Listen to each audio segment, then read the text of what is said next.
I-share na ko nga video mga idol kay cracker siya at the same time nutritious siya kay gikan siya sa kamunggay.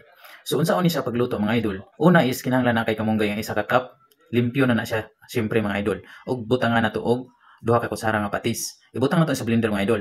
Isa ka kutsarita nga paminta powder ug isa ka kutsara nga turmeric powder. So karon mga idol, butangan na to broth cubes. Broth cubes nga chicken flavor. Dayon duha ka cup nga tubig. Mauna ni ang i-blender mga idol. I-blender din na niya. So, mo nang gi-share na ko nga video mga idol kay nindot ni siya pang snack kay nutritious siya at the same time crispy kay cracker. So gibutangan na pud niya og kining rice flour nga isa ka cup. So tangad tubig then na rice flour. So okay na, di okay then ibutang na sa sudlanan mga idol. Pero gibutangan niya idibol daan mga idol para dili mo pilit. Ibutang na dai niya idol ang katong gimix nga kuan para himo og cracker. So nipis lang sa idol. Kaning lang taon idol taman mahuman kay makakuha man gud og kining kuan ani. Nagpabukal sa tubig mga idol, then gibutang niya, gi-steam. So gi-steam niya mga idol. Okay. Gi-steam niya. 5 to 10 minutes daw ni mga idol. 5 to 10 minutes nga steam.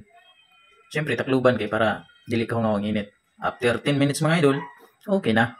So gihaon na niya mga idol.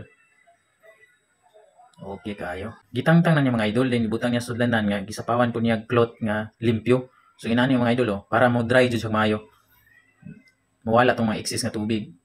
Gigunting-gunting din yung mga idol. Gipurma na niya og kaning mga square kay para sa purma sa crackers. Okay? So after siya na steam day mga idol, guntingon na din siya. Square iyang purma mga idol. Ibutang din niya sa tray idol para mo drain jud mauga gid siya. Ibulad niya. Crispy na kay mga idol kaging kayo. Mao na niya ang resulta mga idol So karon iya nang gisulayan og luto. Gapabukal na siya og idibol.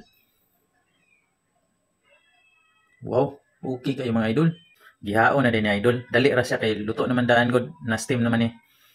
Na dry pa gyud sa adlaw. So dali ra kayo kadjut ra siya sa edible para crispy kayo. Kay kung mapagod pahit pod. Testingan kay kaon ni ante. Goods kayo. Lami kay porma idol So wapo ni magbuhat ni idol. So salamat kayo sa paglantaw mga idol. God bless.